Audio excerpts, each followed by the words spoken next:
दोस्तों, आज 23 अक्टूबर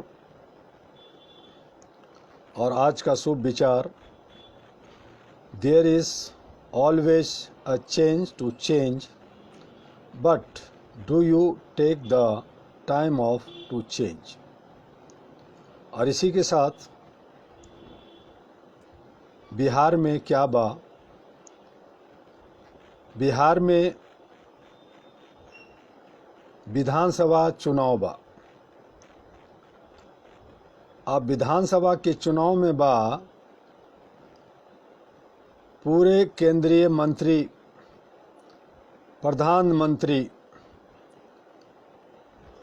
के हेलीकॉप्टर घूमत बा, हर तरफ धूल उड़त बा, कोरोना का मजाक उड़त बा,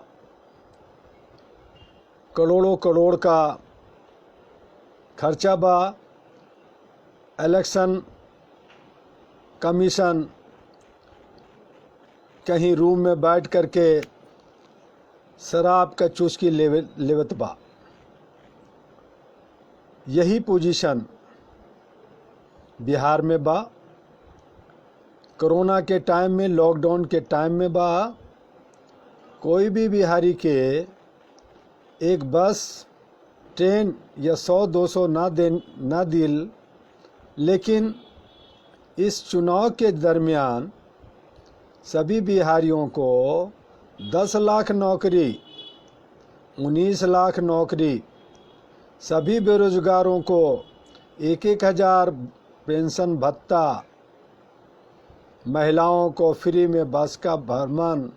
कहाँ लॉकडाउन में महिला को बस में घुमावत बा? यही लोकतंत्र का खेल बा। तो हमार कहत है कि जितने भी ये सारे नेता झूठ का पुलिंदा, ये जो जाल फैला रहे हैं, ये जो आज जो जुमलाबाजी कर रहे हैं, फिर यही चुनाव होगा, फिर कहेंगे ये तो चुनाव जुमला था, ये कोई वादा थोड़ी था। तो जनता को चाहिए कि ये जो कुछ बोलते हैं इसको बॉन्ड भरें, सुप्रीम कोर्ट से इसको रजिस्टर्ड कराएं कि इन्होंने जो कहा है ये अक्षर सा रजिस्टर्ड है और ये पूरा का पूरा अगले 5 साल के दरमियान ये करेंगे।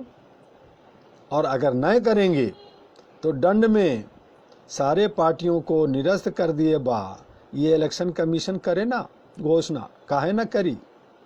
क्योंकि इलेक्शन कमीशन भी तो सरकारी मशीन पे घूमत बा हेलीकॉप्टर में, फिर उसी को साथ दिए ना। जो निर्दलीय हैं, जो छोटी पार्टियां हैं, उनके पास तो हेलीकॉप्टर ना बा, उनके पास इतना पैसा ना कि वो जो है बड़े बड़े रैलियां कर सके।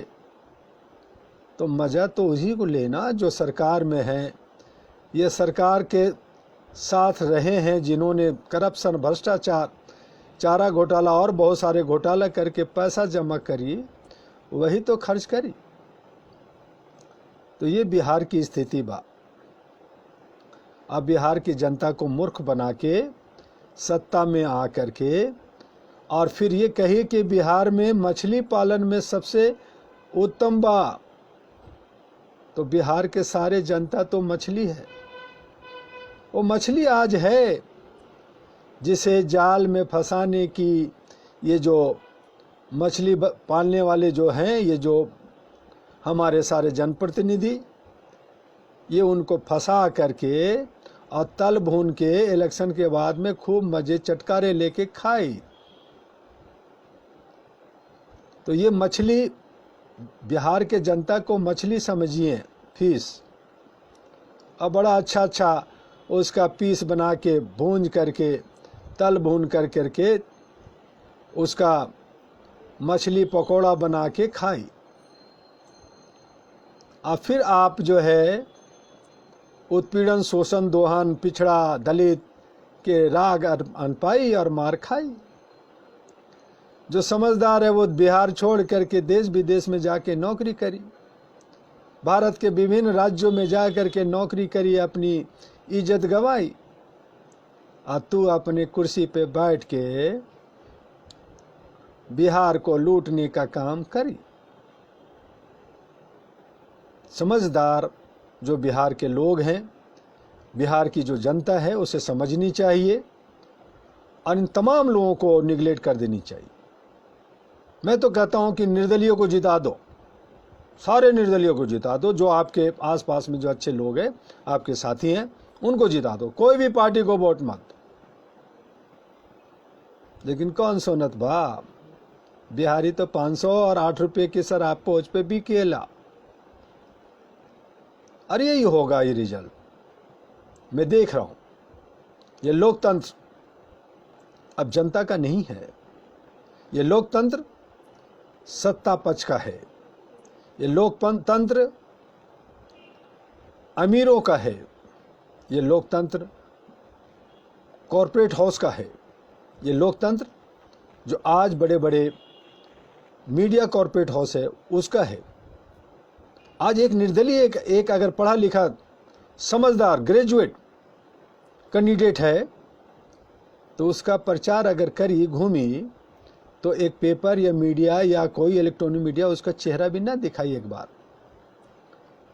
लेकिन देश के प्रधानमंत्री या कैबिनेट मंत्री या सत्ता पक्ष के लोग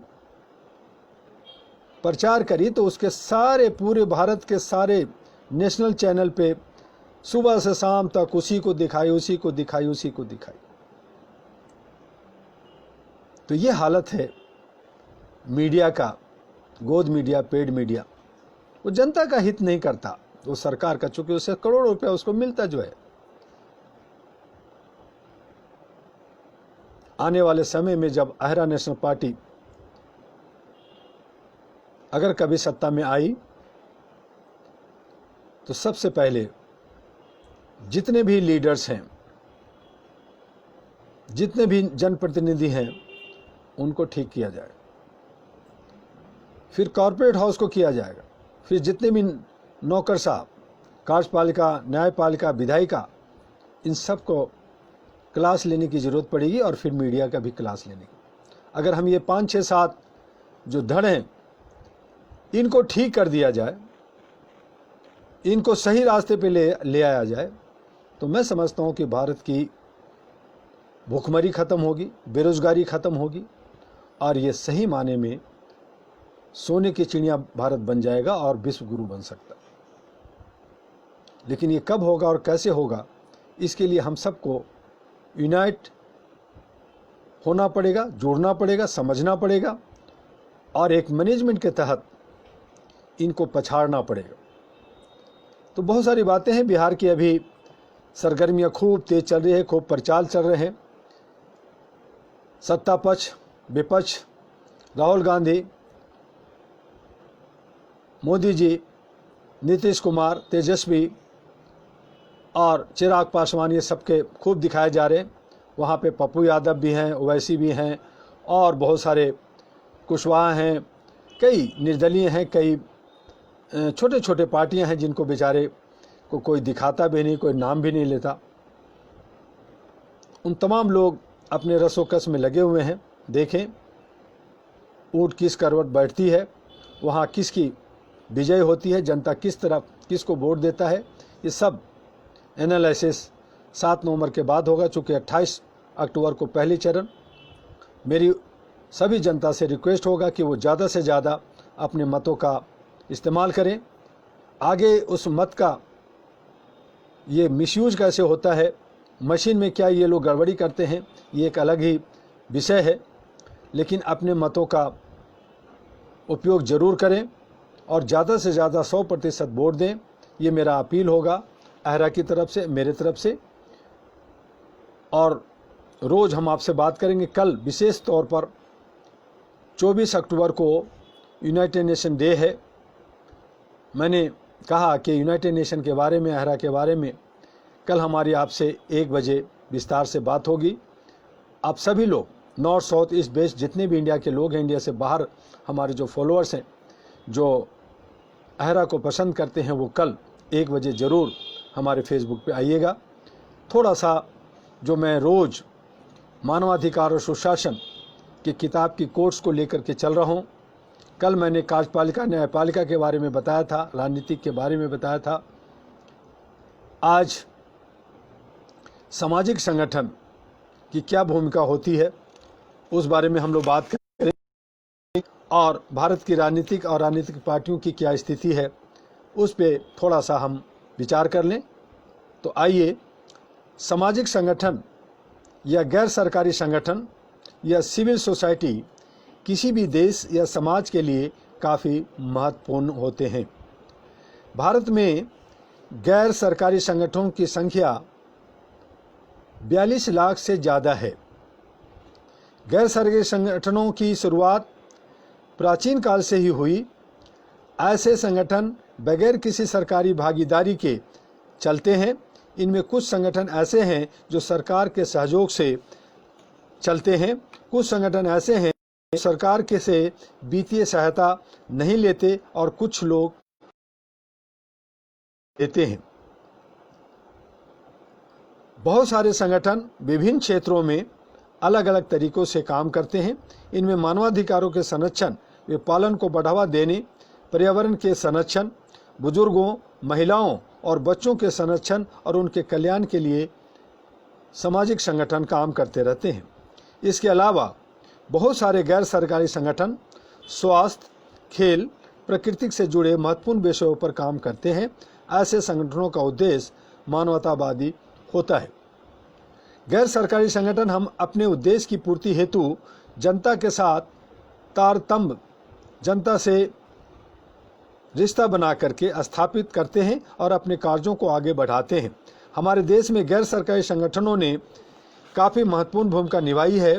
हमारे देश में कुछ गैर सरकारी संगठनों ने बेमिसाल काम किए हैं। आज़ादी के बाद देश की व्यवस्था इतनी मजबूत नहीं थी, प्राय हर क्षेत्र में भारत कमज़ोर था।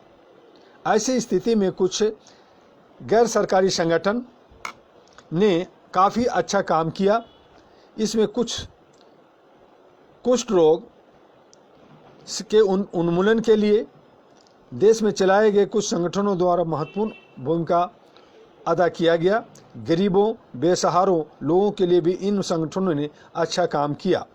कलकत्ता में मदर टेरेसा के संगठन ने महत्वपूर्ण योगदान दिया है। इसी तरह से देश में पानी के संरक्षण को लेकर भी कई संगठनों ने महत्वपूर्ण काम किया है। पर्यावरण को बचाने के लिए भी कई महत्वपूर्ण काम किए गए हैं। इसी तरह से देश में कम उम्र के बच्चों को काम करने से रोकने और उन्हें शिक्षा दिलाने के लिए कई संगठनों ने काम किया है। बचपन बचाओ आंदोलन आज देश ही नहीं अपितु देश के बाहर भी कई दिशाओं में महत्वपूर्ण काम कर रहा है। तमिलनाडु के उन कारखानों में आतिशबाजी के सामान बनाए जाते हैं जहां बच्चों को काम करने से रोकने के लिए महत्वपूर्ण अभियान चलाया गया है। इसी तरह से पूर्वी उत्तर प्रदेश के भदोही, वाराणसी, जौनपुर, सोनभद्र, इलाहाबाद के जिलों में कालीन बुनने के काम से बच्चों को दूर रखने के लिए महत्वपूर्ण काम किए गए हैं। देश के कई क्षेत्रों में जहां पर सरकारें नहीं पहुंच पाई, वहां पर गैर सरकारी संगठनों ने अपने दल बल पर कहीं काम किया है। भारत में मानवाधिकारों के संरक्षण व जागरूकता के लिए कई संगठन कार्यरत है। गैर सरकारी संगठनों की भूमिका काफ़ी महत्वपूर्ण हो गई है। कुछ गैर सरकारी संगठनों ने राजस्थान, बिहार, उत्तर प्रदेश, उत्तराखंड, महाराष्ट्र, झारखंड, छत्तीसगढ़, गुजरात, पश्चिम बंगाल, आंध्र प्रदेश, केरल, कर्नाटक, तमिलनाडु जैसे राज्यों में महत्वपूर्ण कार्य किया है। सामाजिक संगठनों ने जहां पर कई महत्वपूर्ण कार्य किए हैं, वहीं पर तमाम संगठनों को आलोचना का भी झेलना पड़ता है।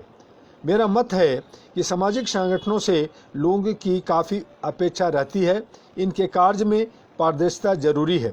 जनहित के लिए जो संगठन काम करने के लिए रजिस्ट्रेशन करवाते हैं, उन्हें अपने उद्देश्यों से नहीं भटकना चाहिए। जहां यह नियमों की अवहेलना है, वहीं ये मानवीय अपेक्षाओं के साथ खिलवाड़ करना है। कल्पना कीजिए, कोई सामाजिक संगठन प्रचार करता है कि अमुक दिन उसके संगठन द्वारा आंखों के रोगियों की निःशुल्क जांच की जाएगी, उनका ऑपरेशन भी किया जाएगा तथा उन्हें मुफ्त चश्मा भी दिया जाएगा। इसके बाद जब लोग वहां पहुंचते हैं, यदि पहुंचते मरीजों से रजिस्ट्रेशन के नाम पर पैसा लिया जाता है, ऑपरेशन के नाम पे पैसा लिया जाता है, तो यह जो है मानवीय गरिमा को ठेस पहुंचता है। कुछ संगठनों ने पर्यावरण संरक्षण के नाम पर सरकारी सहायता का दुरुपयोग करते हैं, तो कुछ संगठन ने स्वास्थ्य के क्षेत्र में काम करने के नाम पर सरकारी सहायता लेकर दुरुपयोग करते हैं। इससे गैर सरकारी संगठनों की छवि को धक्का लगता है। कुछ लोगों की गलतियों से यदि सभी बदनाम होने लगे तो इस पर गंभीरता से विचार करना जरूरी है। जो लोग गलत काम के मार्फत पैसे कमाने में लगे हैं वे मानवाधिकारों का उल्लंघन करते हैं। दुनिया भर में काम करने वाले कुछ मानवाधिकार संगठन राष्ट्रीय और अंतर्राष्ट्रीय सहायता लेते हैं, तो कुछ संगठन अपने स्वयंसेवकों कार्यकर्ताओं के बल पर अपने कार्य को अंजाम देते हैं। एक संस्था का अध्यक्ष होने के नाते मेरा यह मानना है कि किसी भी तरह का शोषण, गलत ढंग से पैसा कमाना, लोगों की उम्मीदों पर पानी फेरना, अपने उद्देश्यों के विपरीत कार्य करना, कथनी और करनी में अंतर करना, ये सभी मानवता और मानवाधिकारों के विरुद्ध है। जो संगठन पारदर्शी ढंग से काम करते हैं, जिनकी छवि बेदाग है, उन्हें सरकार की तरफ से भले ही सहायता न मिले पर उन्हें प्रोत्साहन वे प्रशस्ति पत्र अवश्य मिलना चाहिए।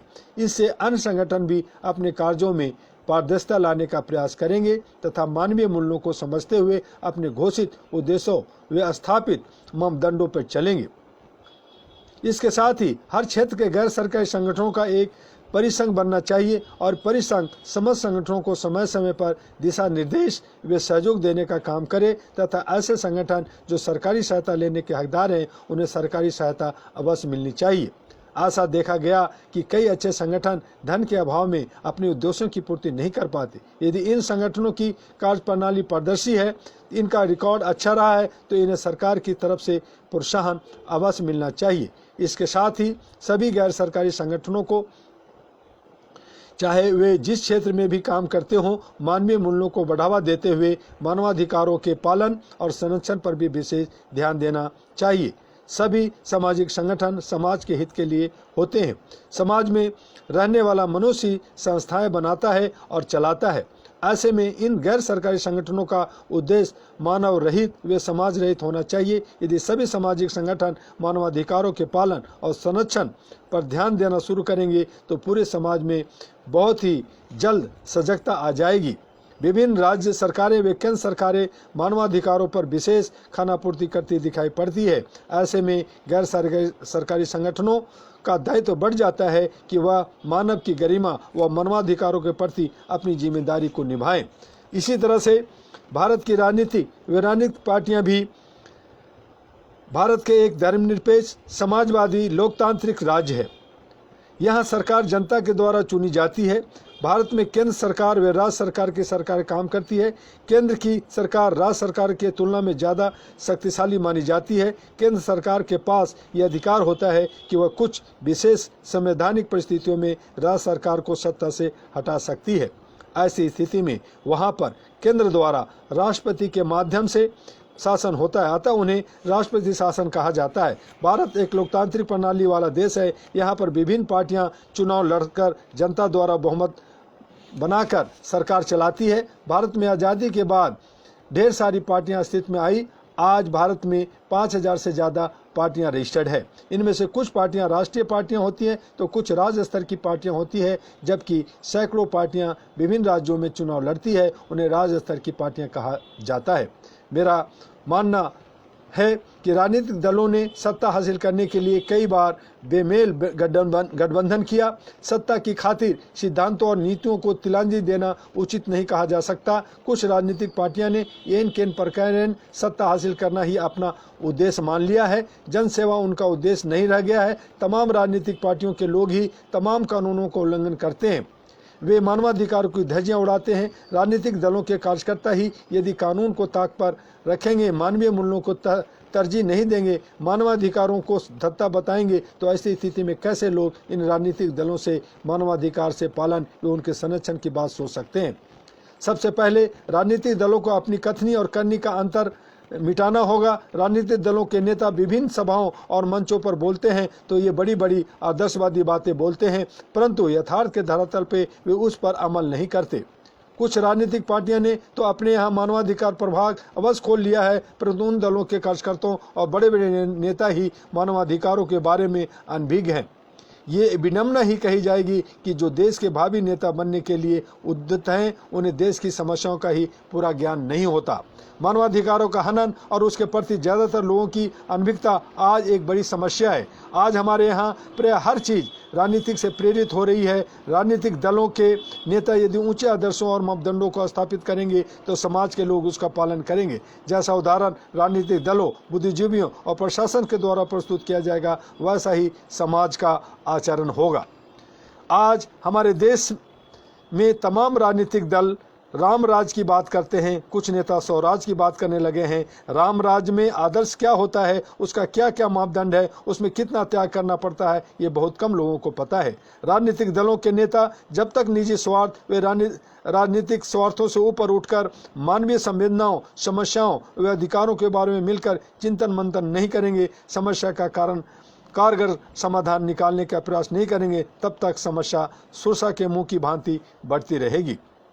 आज हमारे देश में तमाम समस्याएं विकराल होती जा रही है। उन्हीं में से एक समस्या मानवाधिकारों के पालन व उनके संरक्षण को लेकर है।